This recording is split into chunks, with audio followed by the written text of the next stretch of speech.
Bonjour, l'été approche et comme avant chaque été se pose la question du poids, du surpoids en l'occurrence, et comment perdre ce surpoids. Et en règle générale, on prescrit des régimes. Le terme de régime étant compris dans un sens très particulier qui est restriction. Parce qu'en vérité, un régime alimentaire, c'est le type d'aliment que vous allez consommer. Mais là, on le comprend en termes de restriction. Et donc, généralement, on dit que pour perdre du poids, c'est une question de quantité et c'est une question de volonté. Tu dois avoir la volonté de réduire tes quantités. Et si tu as la volonté de réduire tes quantités, eh bien tu perds du poids. Moi, dans cette vidéo, je vais essayer de vous montrer que ce n'est pas le cas. Et d'ailleurs, ça va vous rassurer certainement parce qu'on voit qu'en pratique, cette notion de quantité de volonté ne marche pas. Ça marche ponctuellement. C'est-à-dire que si on réduit les quantités, on va perdre du poids, un petit peu. Et puis très rapidement, ça va stagner, voire on va reprendre du poids. Et donc je vais vous dire que ça ne marche pas, et ça ne marche pas pourquoi? Parce que la question de la perte de poids n'est pas une question de quantité ni de volonté, c'est une question de qualité, c'est une question de rythme, et c'est une question de connaître quelques paramètres physiologiques simples que je vais vous présenter, en particulier le fonctionnement d'une hormone qu'on appelle l'insuline. Pour comprendre tout ça, il y a une notion qui est essentielle à introduire en priorité, c'est la notion de métabolisme. Le métabolisme d'une personne, c'est la vitesse à laquelle elle va dépenser son énergie. Et une personne qui a un métabolisme élevé va produire beaucoup de chaleur, donc c'est quelqu'un qui va avoir chaud régulièrement. C'est quelqu'un qui va avoir beaucoup d'énergie à dépenser, donc il va être quelqu'un de très actif. Parce qu'on dit souvent, quand on veut, on peut. On montre que c'est plutôt quand on peut, on veut. Quand on a la ressource, quand on a l'énergie disponible, eh bien on veut. On a la possibilité de cette énergie qui est disponible et potentielle pour nous. A l'inverse, une personne qui a un métabolisme faible, qui a un métabolisme bas, c'est une personne qui va être frileuse, c'est une personne qui va être plutôt ralentie, c'est une personne qui va être avec très peu d'énergie, très peu de volonté d'entreprendre, voire complètement déprimée. Alors, que se passe-t-il si une personne réduit drastiquement ses apports alimentaires? Question de quantité, de volonté, c'est ce qu'on vous a dit, donc vous l'appliquez. Quantité, volonté, je réduis drastiquement mes apports alimentaires. Par exemple, je divise par 2 mes apports alimentaires. Je consommais 2000 calories, je passe à 1000 calories. Que voit-on? On voit qu'il y a d'abord une perte de poids. Ah oui, ça paraît naturel, naturellement, intuitivement, on se dirait, si on réduit nos quantités d'aliments, on perd du poids. Ça, on est d'accord. Mais rapidement, on atteint un plateau. Et puis petit à petit, même le poids pourrait recommencer à remonter. A l'inverse, si une personne commence à surmanger, elle va d'abord prendre du poids, et puis rapidement elle va atteindre un plateau. Elle ne prend pas du poids de façon infinie, c'est pas sans limite. Elle va prendre du poids, puis elle va atteindre une sorte de plateau, et puis même elle pourrait avoir tendance à le diminuer. Pourquoi? Que se passe-t-il? Eh bien, dans ces deux situations, il y a eu une variation de ce qu'on appelle le métabolisme. Le corps agit intelligemment, de manière à permettre une régulation un petit peu comme un thermostat. Exemple, vous commencez à moins manger. Dans un premier temps, vous perdez du poids. Sauf que le corps commence à entendre l'information, chroniquement, il y a moins à manger. Il se met en position famine. Et en position famine, qu'est-ce qu'il fait? Eh bien, il coupe les sorties. Il réduit le métabolisme. C'est un peu comme si vous avez un salaire, vous avez 2000 € par mois, et vous avez un train de vie qui va avec ces 2000 € par mois, puis d'un seul coup, votre patron vous annonce « Ah ben écoute, là, on doit couper sur les salaires, on passe à 1000 € par mois. » Eh bien, automatiquement, très rapidement, vous allez diminuer vos dépenses. C'est l'intelligence même. Le corps réagit comme ça. Et donc, les personnes vont commencer à perdre du poids dans un premier temps, puis très rapidement, le corps diminue son métabolisme. Les personnes commencent à avoir froid, commencent à être déprimées, commencent à avoir un manque d'énergie. Et comme le métabolisme diminue, si d'un seul coup, ils se remettent à remanger comme avant, alors là, la reprise de poids va être maximale. Pourquoi? Parce que le métabolisme est bas et qu'il va falloir un temps pour que le métabolisme revienne au niveau normal. A l'inverse, si une personne commence à surmanger, eh bien, très rapidement, le métabolisme va s'élever, cette personne va produire plus de chaleur, elle va avoir plus d'énergie et ça va donc dépenser les excès et donc on ne va pas prendre du poids de façon indéfinie. Alors, si vous en êtes là de la vidéo, vous allez me dire, mais alors, comment ça se fait qu'on perde du poids ou qu'on prenne du poids? Parce que s'il y a cette fonction de régulation un peu comme un thermostat, on ne devrait pas prendre du poids. On devrait prendre un peu de poids, puis très rapidement, notre métabolisme s'élève, et finalement, ça vient compenser la prise supplémentaire. Ben oui. Comment se fait-il que l'on prenne du poids malgré tout, malgré ce mécanisme de régulation dans le corps? Et alors, il y a une hormone dont il faut connaître le nom et le mécanisme d'action. C'est une hormone qu'on appelle l'insuline. L'insuline est une hormone qui est produite par le corps à chaque prise alimentaire. Chaque fois que vous mangez, ne serait-ce qu'un petit morceau, chaque fois que vous mangez, il y a une production d'insuline dans le corps. Et l'insuline, elle dit au corps, elle dit stock. Stock, c'est le moment de stocker. Et quand les niveaux d'insuline sont hauts, le corps est en mode stockage. Quand les niveaux d'insuline diminuent, le corps est en mode déstockage. Alors la première raison pour laquelle on prend du poids de manière illimitée, alors que normalement il devrait y avoir un thermostat pour réguler tout ça, eh bien c'est qu'on mange tout le temps. On mange tout le temps, c'est-à-dire qu'on grignote toute la journée de 8 h du matin jusqu'à minuit quasiment. Et chaque fois que l'on mange, même une petite collation, eh bien il y a une production d'insuline qui dit au corps stock. Et ce qui veut dire que l'on ne passe plus de temps en mode déstockage.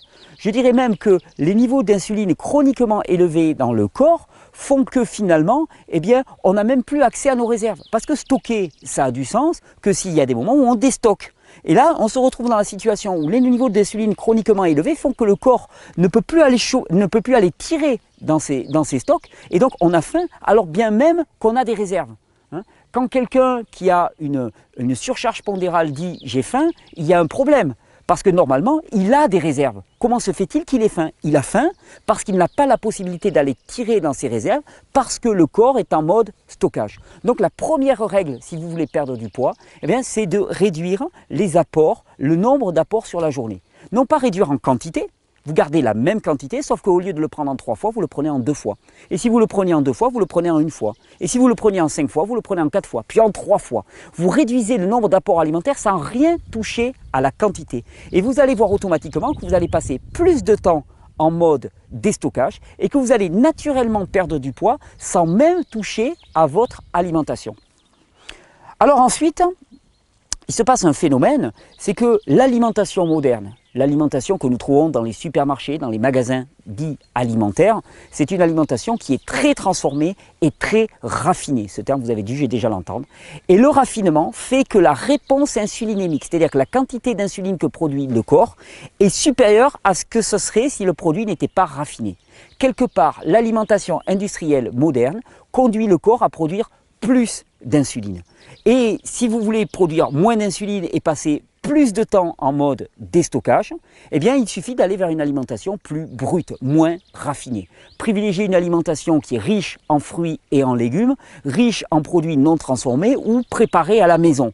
Une alimentation simple, on va dire une alimentation de grand-mère quelque part. Ben oui, mais l'alimentation des grands-mères qui ne contenait pas tous les additifs, tous les pesticides et les fongicides qu'on peut trouver, plus qui n'étaient pas raffinés comme l'est l'alimentation actuelle, eh bien elle ne conduisait pas à du surpoids comme conduit l'alimentation actuelle. Donc première règle, faire moins de repas sans changer les quantités. Deuxième règle, eh bien, s'orienter vers une alimentation qui ne fait pas monter les niveaux d'insuline de manière exagérée, une alimentation brute, non transformée, crue, cuite, des fruits, des légumes en quantité, de la viande, du poisson, mais pas des plats préparés. À partir du moment où vous le préparez à la maison, vous pouvez vous dire que vous êtes bon. Rien que ces deux règles-là vont suffire à vous faire perdre du poids naturellement, progressivement et naturellement. En faisant quoi? En faisant diminuer les niveaux chroniques d'insuline et en disant à votre corps, maintenant il est temps de taper dans les stocks. Il y a un troisième phénomène qu'il faut connaître. À force d'avoir des niveaux d'insuline chroniquement élevés, le corps développe une forme de résistance à l'insuline. Et ce qui fait qu'on se retrouve dans un cercle vicieux, la résistance à l'insuline faisant que le corps doit produire plus d'insuline encore, mais comme il y a plus d'insuline qui est produite, le corps fait une résistance à l'insuline supplémentaire et ainsi, crescendo, on en arrive à avoir des niveaux d'insuline qui sont chroniquement exagérés. Et donc, il faut résoudre ce problème de résistance à l'insuline. Alors, le problème de résistance à l'insuline se résout déjà par les deux premières réformes que je vous ai proposées. Et puis, pour résoudre spécifiquement ce problème de résistance à l'insuline et débloquer le corps, pouvoir lui permettre de partir en mode déstockage, moi j'aime bien utiliser les plantes médicinales. Parce que les plantes médicinales ont une capacité unique pour certaines de répondre à cette problématique. Et par exemple, j'ai avec moi 4 mélanges de plantes médicinales que j'aime particulièrement parce qu'ils sont vraiment très indiqué pour cela. Et alors le premier, qui est produit par la marque Régénérescence, le premier c'est le mélange Pancréo 2. Et ces mélanges, ils ont quelque chose d'unique qui fait que je les préfère à tous les autres, c'est qu'il n'y a aucun comme eux sur le marché. Pourquoi? Parce qu'ils réunissent à la fois deux choses. Premièrement, il y a la totalité de la plante. Et en tant qu'arboriste, c'est important pour moi de garder la totalité de la plante. La plante, elle nous arrive avec un ensemble de principes actifs et je ne veux jamais séparer, isoler un principe actif au détriment des autres ou au profit des autres.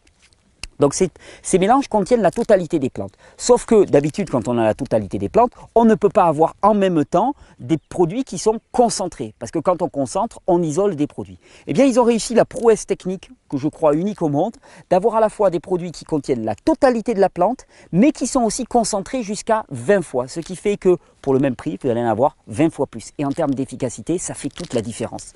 Alors, les mélanges que je privilégie dans le cadre de la perte de poids, c'est d'abord le mélange Pancréo 2, qui va répondre directement à la question de la résistance à l'insuline. Les plantes qui sont présentes dans ce mélange vont aider à une diminution de la résistance à l'insuline.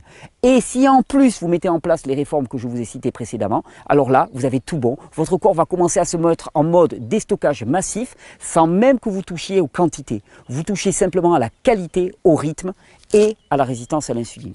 Alors avec ça, moi je recommande beaucoup le mélange qui s'appelle Pure Élimination, qui a la vertu de relancer le métabolisme. Pour les personnes qui ont fait de multiples régimes amaigrissants, eh bien ce mélange Pure Élimination, il va aider à drainer tous les produits toxiques qui sont présents dans le corps et en plus à relancer le métabolisme, à permettre une élévation du métabolisme qui fait que vous allez brûler plus au quotidien.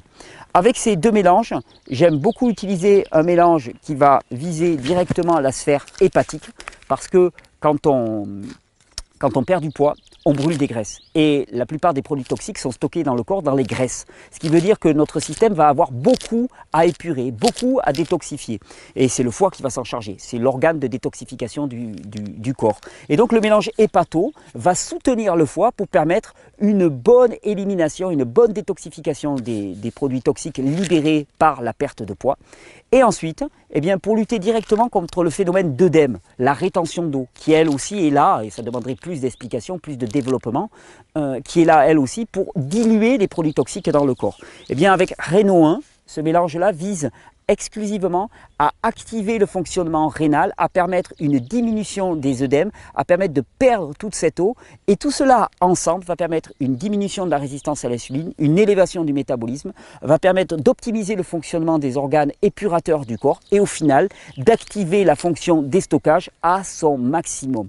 Ces trois règles utilisées conjointement vont vous assurer de perdre définitivement du poids, non pas parce que vous vous attaquez aux symptômes de manière artificielle en vous disant le problème c'est la prise de poids. Non, le problème c'est pas la prise de poids, le problème c'est ce qui a amené à la prise de poids. Et ce qui a amené à la prise de poids, c'est des niveaux d'insuline chroniquement élevés, une résistance à l'insuline qui est installée dans le corps, liée à des rythmes de repas, liée à une nature des aliments qui n'est pas adéquate.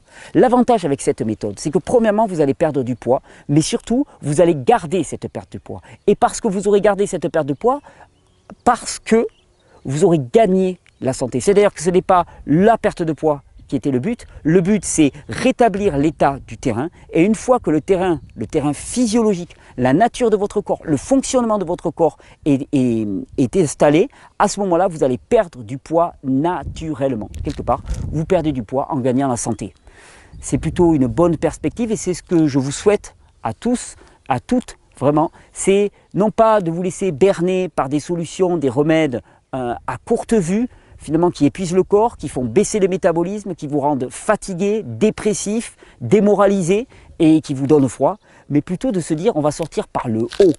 Amélioration de la santé, perte de poids, amélioration de tous les paramètres physiologiques, c'est ce qui est possible si vous suivez ces quelques recommandations. Je vous souhaite vraiment de faire le bon choix, le choix de la vie.